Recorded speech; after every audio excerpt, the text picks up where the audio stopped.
આ પાણી વડનગર નગરપાલિકા તાનારીરી સંપમાંથી આવે છે,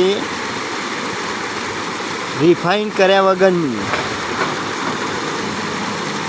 દૂષિત પાણી ઠેલવવામાં આવે છે હાઈવે ઉપર, પોલિટેકનિક સાયન્સ કોલેજ રોડ ઉપર.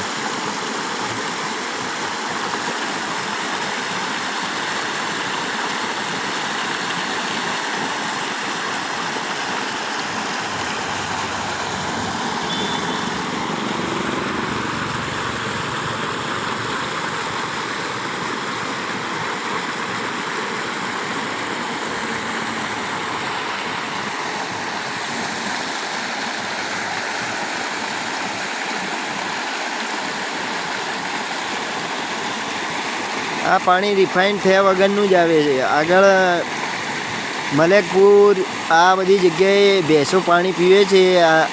આ જગ્યાનું તો શુદ્ધ પાણી મોકલવા વિનંતી.